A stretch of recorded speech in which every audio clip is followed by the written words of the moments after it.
পিঙ্কি দেবনাথ,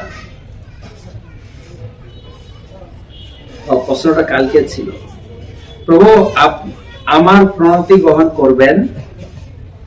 প্রভু আমার মেয়ে ক্লাস 10-এ পড়ে, 10 মানে 10 ক্লাস নাকি 10-এ পড়ে,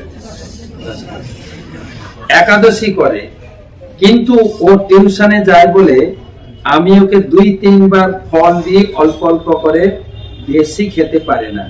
তাই প্রভু এতে কি কোনো অসুবিধা হয় না? কেন অসুবিধা হয়? ফল তো খেতে পারবে। আর তাছাড়াও হয়তো অনেকে শুধু ফল খেতে পারে না, একাদশীতেও টেস্টি টেস্টি খাবার আছে। আমরা আমাদের ছেলে মেয়েদেরকে যদি ভালো করে একাদশী প্রসাদ বানিয়ে খাই, ও একদম ভাতের চিন্তা করবেই না, এত খাবার। এখন তো সব বেরিয়ে গেছে। আপনি একাদশীতে খিচুড়িও খেতে পারেন, একাদশীতে পুরি সবজিও খেতে পারেন, পাস্তা খেতে পারেন, পিজা খেতে পারেন, সব। আমার গুরুদেবের জন্মদিন পালন হয় একাদশীতে। একাদশীর দিনে এই ধরাধামে এসেছিলেন আমাদের উদ্ধার করার জন্য। তো এই বছর আমরা পালন করবো এপ্রিল মাসে কামদা একাদশীতে ওনার আবির্ভাব তিথি। আমাদের ভক্তরা মানে গুরুদেবের যত শিষ্য শিষ্যা আছে একাদশীর প্রসাদ বানান গুরুদেবের জন্য জন্মদিন উপলক্ষে। জন্মদিন উপলক্ষে অনেক আইটেম হয় না, বেশি না, 1400 আইটেম বানিয়েছিলাম একাদশীর আইটেম। তাতে সবকিছু আছে, আপনার ছানা সবজি থেকে, পুরি ভাজি থেকে, পাস্তা থেকে, পিজা থেকে, সব কিন্তু একাদশীর জিনিস দিয়ে তৈরি। পিজা বানানো আছে কোনো আটা ময়দা নয়, কিন্তু আলু দিয়ে ব্রেডটা বানানো হয়েছে। এবং পুরি তৈরি করা হয়েছে ওই যে এটা কি, একটা রাধিকা আটা থাকে না, যেটা একাদশীতে খাওয়া যায়।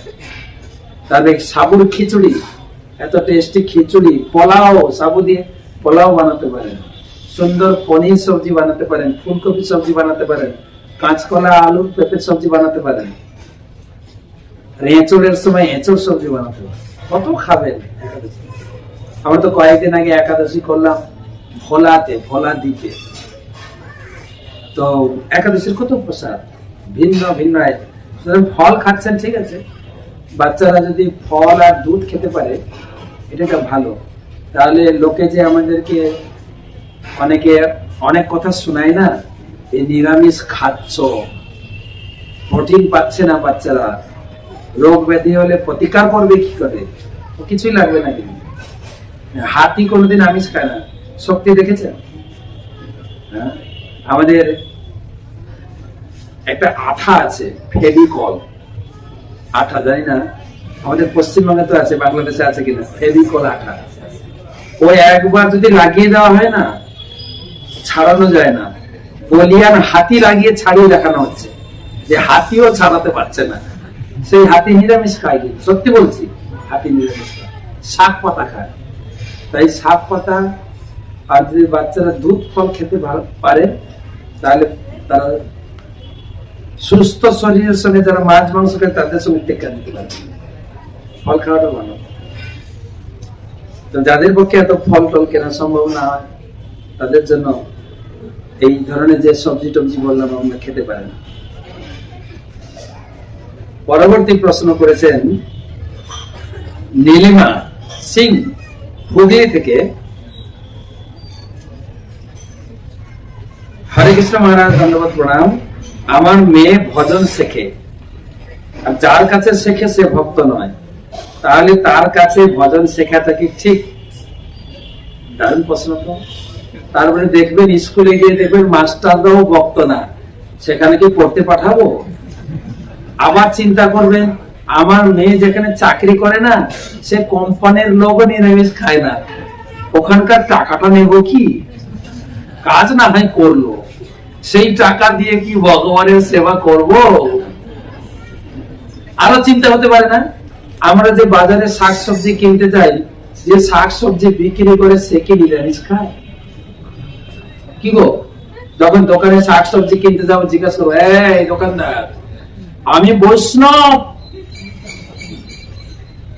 আমি যারা নিরামিষ খায় তাদের হাতের ছাড়া কারো জিনিস গ্রহণ করি না। হ্যাঁ গো, তুমি কি নিরামিষ খাও? দেখা যায় দোকানে সবজি বিক্রি করছে আর মাঝে একবার টানছে, আর কোথাও কোথাও সবজি বিক্রি করছে, চাই মাঝে মাঝে চুমুও দিচ্ছে, ঠিক না?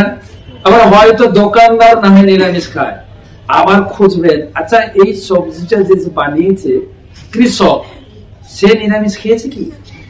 না হলে তো এই সবজির ভিতরে তো পাপ ঢুকে আছে, আমিষ ঢুকে আছে, না মামু আমি খাইবো না। বাপ এত বিচার করতে চান না। মাস্টার পড়াবে, মাস্টারের শিক্ষাকে আমার ছেলে মেয়েকে শেখাবো, যে যার কাছে আমি যা শিখাচ্ছে, মাস্টার যা শিখাবে, স্কুলে যা শিখবে, হারমোনিয়াম টিচার গানের যা শিখাবে শিখবে, এবার তার কাছে শিখে সেই গানটা আমি ভগবানের জন্য গাইবো। সাধারণত মাস্টাররা ভজন শেখায় না, আর ভজন বলতে মাস্টার শেখায় রবীন্দ্রসঙ্গীত, এর উপরে ভজন চিন্তাই করে না ওরা। রবীন্দ্রসঙ্গীত আর নজরুল গীতি, ঠিক বলছি মনে হয়। আর সাধারণ লোক জানে যেখানে ধর্ম অনুষ্ঠান হয় কি বাজে মাইকে, ভক্তি বিনোদ ঠাকুরের গান বাজে না, তো ওই রবীন্দ্রসঙ্গীত আর এই বড় জোর নজরুল গীতি, ওটাকে ভজন মনে না। আচার্যগণ যা লিখে গেছেন ভজন গীতিতে পুরো লেখা আছে, সেই ভজন গীতি গাইবে ভগবানের চোখের বিন্দারে। যার সুরটা শিখবে, তাল শিখবে, মান শিখবে, লয় শিখবে, গাইবে ভগবানের জন্য। আমরা ঠিক সেইভাবে বাজার থেকে সবজি ফল মূল কিনবো, ধুয়ে রান্না করার যেগুলো রান্না করব, যেগুলো সরাসরি ফলমূল ভগবানকে নিবেদন করে খাবো। যদি ভগবানকে নিবেদন করে না খাই তাহলে সত্যি পাপ থাকবে। সিগারেট খাচ্ছে, বিড়ি খাচ্ছে, ওর পাপ তো আছেই। তাই ভগবান বলছেন যে যজ্ঞা শিষ্ট সিন সন্ত মুচ্চন্তে সর্বকিলিশে, আমার ভক্তরা যা খাবে ভগবান আমাকে নিবেদন করে খাবে। আমি তখন কি করব, খাবারের ভিতরে যত পাপ আছে আমি নিয়ে নেব, শুদ্ধ করে তোমার খাবারকে ফিল্টার করে তোমাকে দিয়ে দেবো। আর ভগবান একটু খান না, কিন্তু যা নিবেদন করবেন তা ফেরত দেবেন, ঠিক বলছি না? আমরা তো বলি শুধু ভগবানের জন্য এটা বানাবো ওটা বানাবো, থোড়ি ভগবানের জন্য বানান। হ্যাঁ সত্যি করে বলুন না, আপনার বাড়িতে স্বামী স্ত্রী একটা বাচ্চা, 2.5 জনের সংসার, বাড়িতে যদি জগন্নাথ বলদেব সুভদ্রা থাকেন, 3 জন মিলে 5.5 জন, কতজনের রান্না করেন বলেন তো? সত্যি কথা বলবেন, 5.5 জন না 2.5 জন? আর ভগবানের সামনে দেখায়, কেননা ভগবানকে না নিবেদন করলে আমাকে পাপ খেতে হবে, তাই ভগবানকে নিবেদন। তাই গান অবশ্যই শিখবে, কিন্তু ভগবানের জন্য গাইবে। পরবর্তী প্রশ্ন করেছেন অভিজিৎ রায়, হাওড়া থেকে। আমার নাম অভিজিৎ রায়, মহারাজ আমার দণ্ডবত প্রণাম গ্রহণ করবেন, বাড়ি সাঁকরায়। আমার প্রশ্ন, আপনি যে 13টা সিসিটিভির কথা বলেছেন, সেই 13টা ক্যামেরা কি? এটা অনেকদিন আগের কথা, হয়তো আপনি পরে এই ভিডিও শুনেছেন আমার। আমি বলেছিলাম আমরা যারা এই মানুষ আছি, মানুষ যমরাজ প্রত্যেক মানুষের চারিদিকে 13টা সিসি ক্যামেরা লাগিয়ে ছেড়েছেন। আমি হয়তো লুকিয়ে কারো চুরি করছি, লুকিয়ে অন্যায় কাজ করছি, আমি মনে করছি কেউ দেখছে না, আমি এত কায়দা করে করলাম না, কেউ দেখেনি, কিন্তু ক্যামেরা লাগানো আছে তো দেখার নেই। মানে কতজন দেখছে? 13 জন। এখন দেখবেন বেশিরভাগ দোকানে, বেশিরভাগ জায়গায় কি লেখা আছে? আপনি কিন্তু সিসি ক্যামেরার আয়ত্তে এসে গেছেন, সবাই সাবধান হয়ে যায়। কিন্তু আমরা তো ক্যামেরা দেখতে পাচ্ছি না, সাবধান হচ্ছি না। ভাগবত সাবধান করছেন। প্রত্যেক ব্যক্তির কাছে কতগুলো ক্যামেরা আছে? 13টা ক্যামেরা ঘুরছে।